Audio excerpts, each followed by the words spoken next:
Hi, everybody. Good morning. Thank you so much for joining us for today's webinar. So today's webinar, I think it's a very interesting question that we ask ourselves as investment strategists, and a lot of our clients also ask us, given where we are in the markets today. So how we are positioning portfolios for the next 6 months. See, honestly, I don't think any of us will be able to predict. Even experts will not be able to predict where the next 6 months is going to take us, how the markets are going to look. We are only able to forecast based on whatever we're able to witness happening right now. And even that, I feel like a lot of us are confused given how Trump is turning the world upside down, right? So we are exactly at the halfway mark of the calendar year. And I mean, 6 months is behind us and we have 6 months ahead of us. And I think this is by far one of the most commonly asked questions by a lot of our clients. What are we looking to do for the next 6 months? Because these mid-year points are like it's a very good time where you again, quarterly reviews are of course there, but mid-year points where you can again review your portfolio drifts. Has it changed from where we started in the year? What has your behavior as an investor been like? All of this tends to show up a little bit more clearly. And we've also had a lot of volatility in the last 6 months for us to be able to judge ourselves as professionals and also as investors. Right. So quick brief or agenda on today's webinar. We will look at some major macro backdrops and what the year has been like so far and what we look to do and in the next foreseeable future. We will take you through the Ithought product suite, the universe, how we've performed, how we position our portfolio, etc. Right. So moving on, we are all very aware of this fact that not the same asset class wins every year, right? So this chart is from 2010 to 2025. When you look at this chart, what you're actually realizing is that not every year is going to be the same for you. Some asset classes may continue to perform consistently every year, but it may not show up on the top. In 2025, if you remember, gold, or rather precious metals, especially gold, had a great run up, right? It went up so much that if some of you are our clients, we did help you book profits. Right? So gold came out as one of the winners in 2025. And then, of course, we had international large caps, etc. There was some level of uncertainty that came in 2024. Right? At that point, although we were invested in gold, it came for us as a hedge against a lot of these macro uncertainties that we were going through at that point. Right? So it is not always that the same asset class will win every year. Now look at 2026, for example. There's been so much volatility. I think it has come to a point where people sort of moved away a little bit from precious metals and they're starting to move towards equity because equity valuations are looking very, very favorable at this point, right? Markets have been extremely volatile, but if you look at certain segments of the market, such as say consumption, or if you look at the private bank or the PSU bank sectors, they have been very cheap. And I think this is the right time, and we might probably not get it at these valuations again until we have an event like this happen ever again, right? So it is essential to understand that the same asset class does not win every year, and it is important for us to review our investments every quarter, every 6 months, and every year to understand and try and position our portfolios in such a way that it is in line with the broader market. So now, given that we are at this 6-month mark, it's a good time for us to sort of have this behavior check. So I'd like each one of you to ask yourselves that in the last 6 months, did any of these things happen? First of all, did you react to market news? Quick yes or no will do. You can either show me a thumbs up or you can type yes in the chat box. did you react to market news? Maybe you sold something after a sharp correction, or maybe you paused your SIP because the markets were too high or too uncertain, or maybe you moved your money to cash, right? And if any of this sounds familiar to you, or you feel like you have done this, you're definitely not alone, because a lot of investors have done this.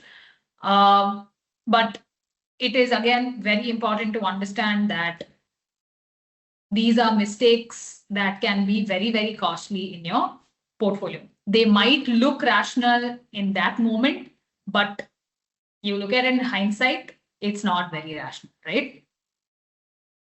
Second, did you chase any of the recent winners? Anything that your friend suggested that you wanted to buy, or a theme that was trending on social media, or maybe a stock that everybody was suddenly talking about in your group? Did you add any of that to your portfolio? You may have, because it had maybe done very well recently. Did any of you go through that? Okay. Anyway, I don't think recent outperformance is the best way or the best predictor of what's going to happen next. Third, did you delay your SIP contributions? Maybe it was a busy quarter, or maybe there was some pressure with respect to cash flows, or maybe you got a salary hike the previous month and you told yourself that you'd step up your SIP and it just never happened, right? So this is that point for you to check and sort of fix these mistakes before another 6 months slips by. And fourth, did you postpone or not get any of your investment decisions reviewed? Because if you kept pushing it, then these delays can lead to so many costly mistakes in the future.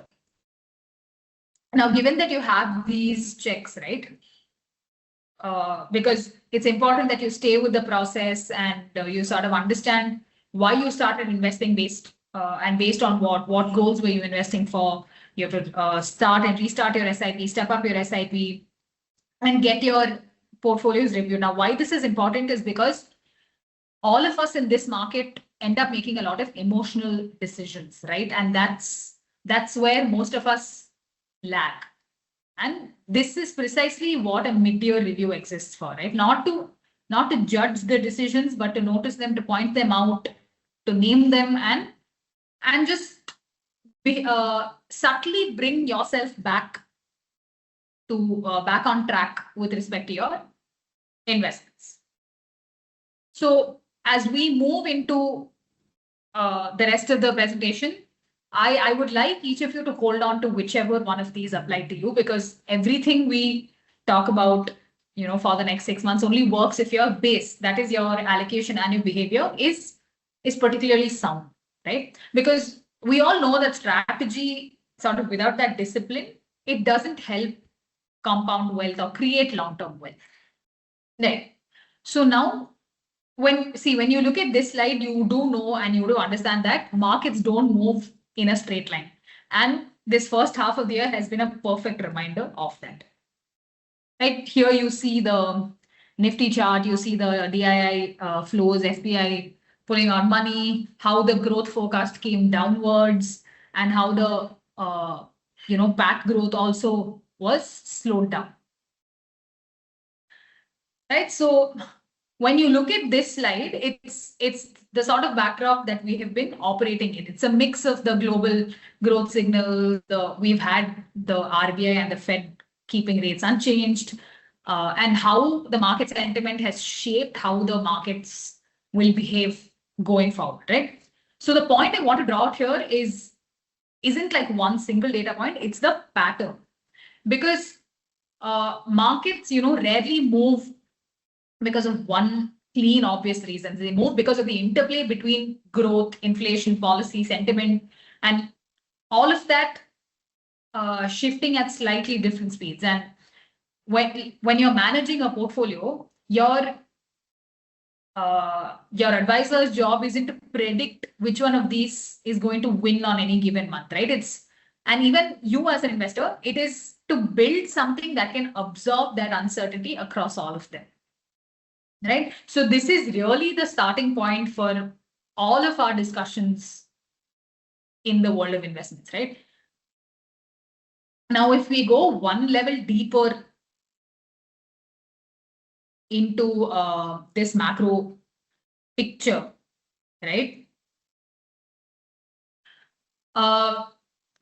This is really like the engine room for everything that the markets have done. The three variables matter more than anything. It's the growth, it's the inflation, and the rate path at which the central bank sets its rates in response to both of these things, right? So when growth surprises to the upside, the markets tend to reward the riskier parts of the market. When inflation surprises to the upside, the markets get nervous about how the central banks will respond. That nervousness usually shows up first in the more growth-oriented parts of the market before it shows up anywhere else, right?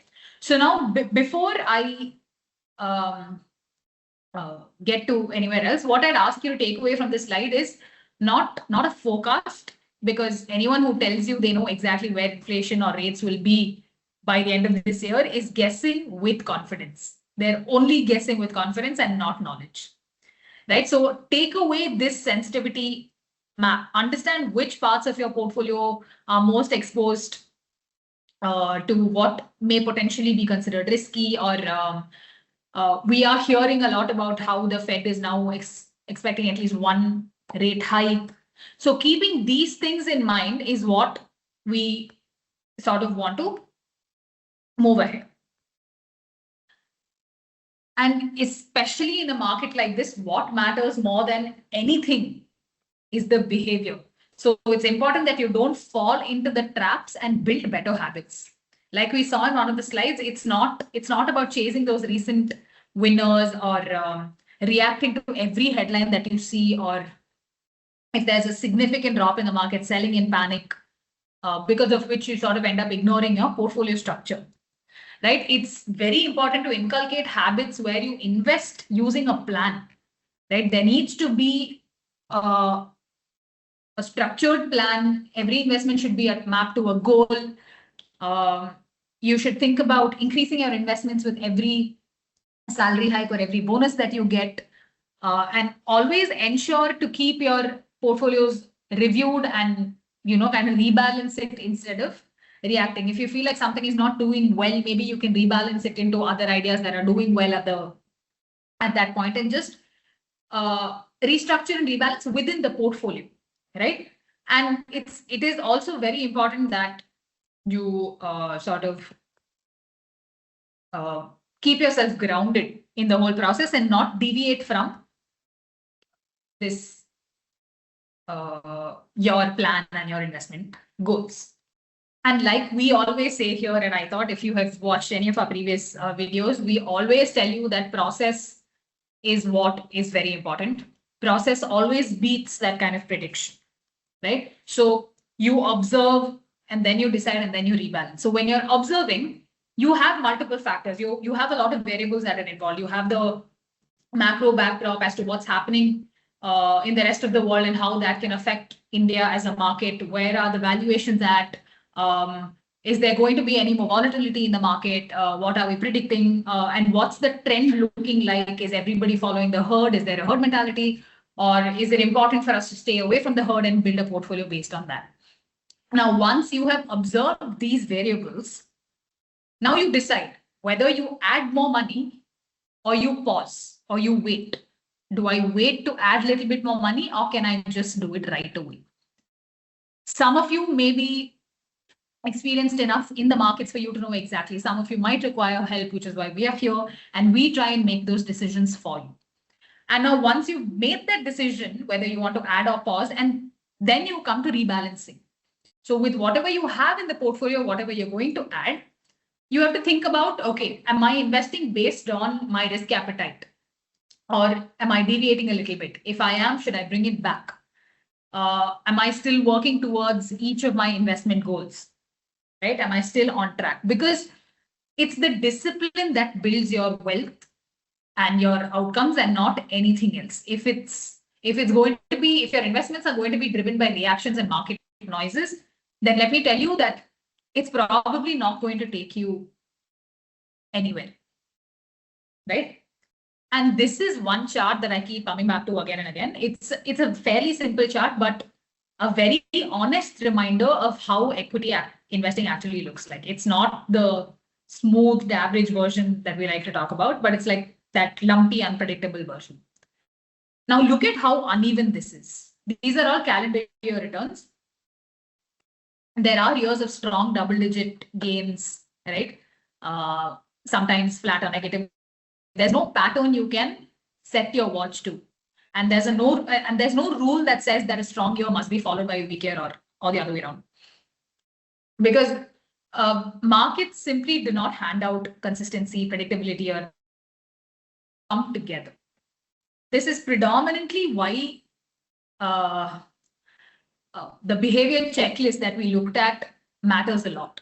Because every single one of those weak or negative years on this chart was in real time, accompanied by like a lot of headlines telling investors to either get out or wait for clarity or shift to cash until things get better. So when we talk about positioning portfolios for the next 6 months, I would like to make one thing very clear, right? It's not that we're not trying to predict whether the second half of the year lands on the green side of this chart or the red side. Nobody can reliably do that. What we're trying to do is build portfolios that are resilient enough to sort of stay invested through either of these outcomes and that it remains positioned intelligently enough to benefit disproportionately if it's the green side. Right now that we've seen the index level picture, we've seen what the Nifty pattern has been like. Let's go one layer deeper and look at how every sector, or rather individual sectors, have behaved beneath these headline numbers. So this slide is not just about who won or who lost. It's about how much leadership rotates. Right? The sector that led last year is most often not the sector that leads this year. Right? Sometimes it's not even in the top half. So this is sector rotation, and it's one of the most persistent and sort of structural features of how the Indian market behaves.